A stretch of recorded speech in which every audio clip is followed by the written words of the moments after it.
जैसा कि आप लोग जानते हैं कि इस चैनल पर फ़िलहाल जर्नी ऑफ सोल्स और डेस्टिनी ऑफ सोल्स इन पुस्तकों की सीरीज़ चल रही है। लेकिन ये इन पुस्तकों का ज्ञान बहुत डिफ़िकल्ट है। मैं अपनी तरफ से बहुत सरल बना के पेश करने की कोशिश करती हूँ, उसे एक कहानी का रूप देने की, उसके साथ सरल एग्ज़ाम्पल्स जोड़ने की। और अब तो मैं डिफ़िकल्ट लैंग्वेज का भी प्रयोग नहीं करती, क्योंकि बहुत लोगों की शिकायत थी कि लैंग्वेज थोड़ी मुश्किल है, तो मैंने अब उसे भी बहुत ईज़ी करने का प्रयास किया है। लेकिन फिर भी क्योंकि ये सीरीज़ बहुत डिफ़िकल्ट है, ज्ञान बहुत ज़्यादा डीप है, इसलिए बहुत कम लोगों को ये चीज़ समझ में आती है। इस बात को ध्यान में रखते हुए मैंने सोचा है कि ये सीरीज़ जो चल रही है डिफ़िकल्ट वीडियोस की, जर्नी ऑफ सोल्स और डेस्टिनी ऑफ सोल्स की, उनके साथ साथ मैं एक दूसरी सीरीज़ जो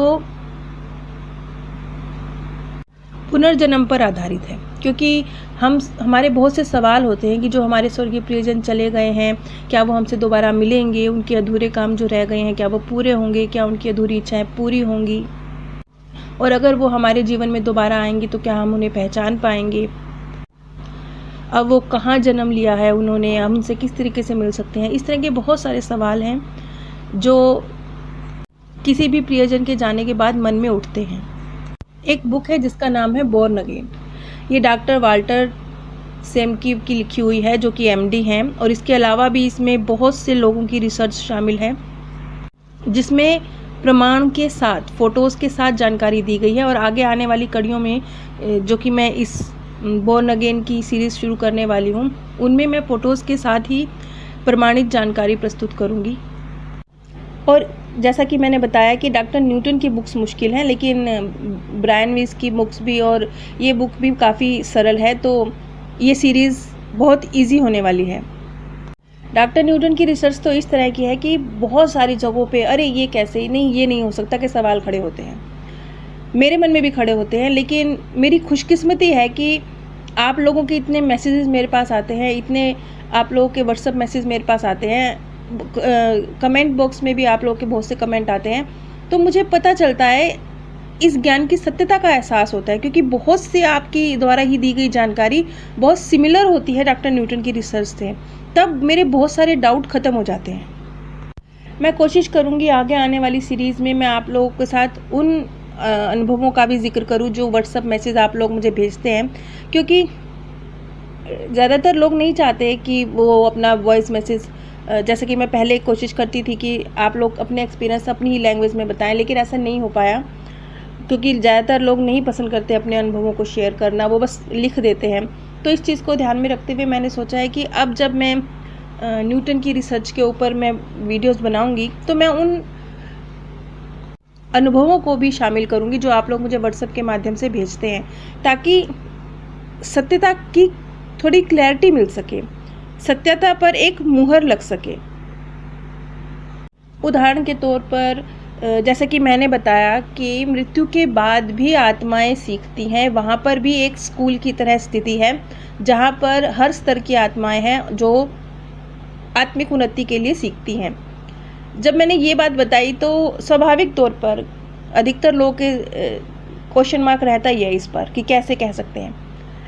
तो मेरे पास एक नहीं आया, एक नहीं, इस तरह के ढेरों मैसेज आए व्हाट्सएप पर, जिसमें और यूट्यूब पर भी आए, जिसमें आप लोगों ने ही मुझे बताया कि आप लोगों ने ये एक कोइंसिडेंट नहीं हो सकता कि इतने सारे लोगों को एक जैसा सपना आए, ये कोइंसिडेंट नहीं हो सकता।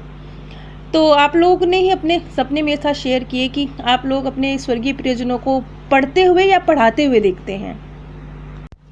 अब जब आप लोग ही अपने अनुभव मेरे साथ शेयर करते हैं, तो जब ये जानकारी सामने आई कि मृत्यु के बाद की दुनिया में भी आत्मिक उन्नति के लिए आत्मा शिक्षा ग्रहण करती है, और साथ में आप लोगों के ये जो अनुभव शेयर किया आप लोगों ने, जो आपको स्वप्न के माध्यम से एक्सपीरियंस प्राप्त हुए, तो इन दोनों में जो इतनी ज़्यादा सिमिलैरिटी है, इससे पता चलता है कि इसमें सत्यता है।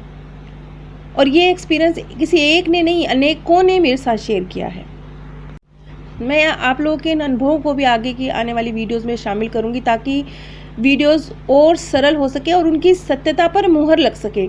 मैं अपनी तरफ से भरकस प्रयत्न करती हूँ कि कोई डीप ज्ञान निकाल के लेके आऊँ। मैं वो वीडियोस नहीं बनाना चाहती जिस तरह की एक नॉर्मल ज्ञान तो आप लोग भरी पड़ा है यूट्यूब, एक से एक वीडियोज़ हैं अगर आप लोग एक सिंपल साधारण ज्ञान को ही सुनना चाहते हैं। और वैसे हकीकत तो यह है कि सुनने वालों की तादाद, उन्हीं वीडियोज़ को सुनने वालों की तादाद ज़्यादा है जो सरल हैं, बहुत बहुत सिंपल लैंग्वेज में बहुत सरल सा ज्ञान है, उसी को सुनने वालों की तादाद ज़्यादा है। डॉक्टर न्यूटन की रिसर्च तो इतनी डिफ़िकल्ट है कि उसे ज़्यादातर लोग बोरिंग समझ के और झूठा समझ के छोड़ देते हैं, इसलिए उनको सुनने वाले की तादाद तो बहुत ही कम है। खैर, अब जो मैं बोर्न अगेन की सीरीज़ शुरू करने वाली हूँ, ये डॉक्टर वाल्टर की रिसर्च पर आधारित है और इसके अलावा भी इसमें कई साइकिक हैं जिनकी मदद ली गई है, उनके एक्सपीरियंस को भी शामिल किया गया है, जिसमें हमें पुनर्जन्म से जुड़े हुए ढेरों सवालों के जवाब मिलेंगे। इस पुस्तक बोर्न अगेन में पुनर्जन्म विशेषज्ञ इयान स्टीवसन, साइकिक केवन रायसन और इसके अलावा मिशकेक साइकिक अहतुन रे, इन सभी की रिसर्च को शामिल किया गया है। पुनर्जन्म की इस सीरीज़ को शुरू करने के पीछे एक ये वजह भी है कि इससे लोगों को ये समझ में आएगा कि जो भी आप कर्म कर रहे हैं उसका हिसाब आपको नेक्स्ट बर्थ में भी चुकाना पड़ता है। ये नहीं है कि, क्योंकि बहुत सारे लोगों के मन में सवाल होते हैं ना कि हमने ये किया, हमें इसका रिज़ल्ट नहीं मिला, या सामने वाले ने गलत किया, उसे उसका रिज़ल्ट नहीं मिला। तो ये सत्य केसों पर आधारित रिसर्च है। जब आप इसे समझते जाएंगे, सुनते जाएंगे, तो आपको समझ में आएगा कि किस तरीके से कार्मिक अकाउंट क्लियर हुए, किस तरीके से एक बर्थ में किए गए कार्य का रिजल्ट नेक्स्ट बर्थ में मिला। यही वजह है कि हम लोग इतने अलग अलग हैं। कोई बाय बर्थ ही इतना रईस बन के पैदा होता है, कोई बाय बर्थ ही कोई बहुत बुद्धिमान, बहुत खूबसूरत शख्सियत के साथ पैदा होता है। तो ये जो डिफरेंस है हम लोगों के बीच में, ये इसी वजह से है। चाहे कोई भी धर्म के आप मानने वाले हों, लेकिन परमात्मा के न्याय से कोई नहीं बच सकता, क्योंकि बहुत से तो धर्म ऐसे हैं जो इस बात से ही इनकार करते हैं कि पुनर्जन्म होता है, वो भी परमात्मा के न्याय से नहीं बच सकते। किसी भी आत्मा के पुनर्जन्म के पीछे परमात्मा का क्या उद्देश्य है? कौन से वो अधूरे काम है जिसे पूरा करने का प्रकृति एक बार फिर मौका दे रही है? क्या आत्माओं के इस धरती पर आने जाने का भी कोई उद्देश्य है?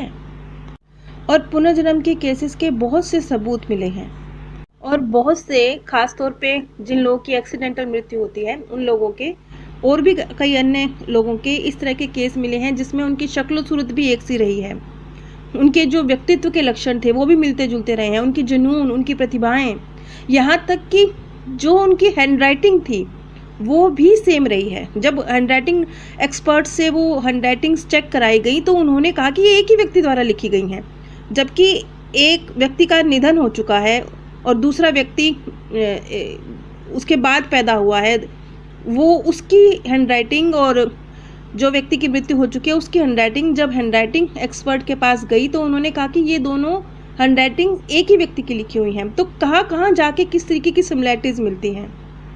अमेरिकन टेलीविज़न पर भी 2005 में जेम्स लेंगर नाम के एक लड़के का केस बहुत पॉपुलर हुआ। ये एक छोटे बच्चे के पुनर्जन्म का केस था जिसने सेकेंड वर्ल्ड वार में एक फाइटर एयरक्राफ्ट पायलट के रूप में जो उसकी मौत हुई थी वो उसे याद थी।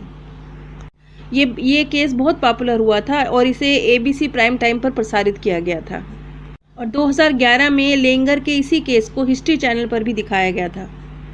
लेंगर किस्मत वाला बच्चा था जो उसके माता पिता ने उसकी इस चीज़ को समझा और उसे एक पुनर्जन्म शोधकर्ता कैरोन बोमन से मुलाकात करवाई, और उन्होंने फिर इस जानकारी का डिटेल में क्या प्रमाण है उसे चेक करने की कोशिश करी। उन्होंने जब जाना कि किस तरीके से कि सेकेंड वर्ल्ड वार में एक पायलट जेम्स हंस्टन जो जूनियर पायलट की तरह कार्य कर रहे थे, किस प्रकार से उनका निधन हुआ था, बिल्कुल एग्जैक्टली जो बच्चा जानकारी दे रहा था वो उस जानकारी से, प्रमाणित जानकारी से मैच कर रही थी। बल्कि जो स्वर्गीय जेम्स हंस्टन थे उनकी जो जीवित बहन थी उससे भी उस बच्चे की मुलाकात कराई गई। तो जो कुछ भी उस बच्चे ने बताया उसे सुनकर उनकी बहन भी हैरान थी, क्योंकि वो बातें तो सिर्फ जेम्स हंस्टन को ही मालूम थी, क्योंकि वो उनके परिवार की व्यक्तिगत बातें थी। उनकी बहन ने इस बात को एक्सेप्ट किया कि ये उनके भाई का रीबर्थ है। और कमाल की बात तो ये थी कि इस केस में शक्ल सूरत भी एक सी थी। सब हर मामले में ऐसा नहीं होता, लेकिन इस मामले में था कि शक्ल सूरत भी जेम्स हंस्टन की और उस बच्चे की बिल्कुल सेम थी। आगे चलकर मैं डिटेल में इस केस के ऊपर वीडियो बनाऊंगी। इसके अलावा भी और बहुत से केस हैं जिन्हें हम समझेंगे तो हम समझ पाएंगे कि किस तरीके से हमारे पुनर्जन्म होते हैं, किस तरीके से कौन से अधूरे कामों को करने के लिए हम धरती पर आते हैं, जो कुछ हमारा छूट जाते हैं, जो हमारे कार्मिक अकाउंट है वो आगे चलकर किस तरीके से हमारे सामने आते हैं और किस तरह से क्लियर होते हैं। जब हम डिटेल में इस बात को समझेंगे तो बहुत से लोगों के मनों में जो ये बात होती है कि हमने तो अच्छा किया, हमारे साथ अच्छा नहीं हुआ, उस व्यक्ति ने हमारे साथ गलत किया, क्या उसको इसका खामियाजा भुगतना पड़ेगा। तो जैसे जैसे आप इन प्रमाणिक केसेस को सुनते जाएंगे आपको समझ में आएगा कि हाँ, कोई नहीं बच सकता परमात्मा की उस कार्मिक जो हमारे ऋण है उनको चुकता करना हमें पड़ता ही है, बच नहीं सकता, कोई नहीं बच सकता इस नियम से। नीचे डिस्क्रिप्शन बॉक्स में मैंने आप सभी के साथ अमेज़ोन का लिंक शेयर किया है। अगर आप इस लिंक के माध्यम से कुछ भी परचेज़ करते हैं तो बिना कोई आर्थिक नुकसान उठाए, बिना एक भी पैनी एक्स्ट्रा खर्च किए आप इस ज्ञान के प्रसार में सहयोग दे सकते हैं। मैं आप सभी से इस छोटे से सहयोग की उम्मीद रखती हूँ। इसके साथ ही नीचे डिस्क्रिप्शन बॉक्स में मेरे second channel path of happiness का लिंक भी दिया गया है, जिसमें मैनी लाइफ मैनी मास्टर्स की सीरीज़ ख़त्म हो चुकी है और सेम सोल मैनी बॉडीज़ की सीरीज़ चल रही है। इन दोनों चैनल्स पर जो भी वीडियोस बनाई जाती हैं वो पूरी तरह से जो प्रमाणित जानकारी हैं, जो महान रिसर्चकर्ताओं की रिसर्च है, उनके बेस पर बनाई जाती हैं।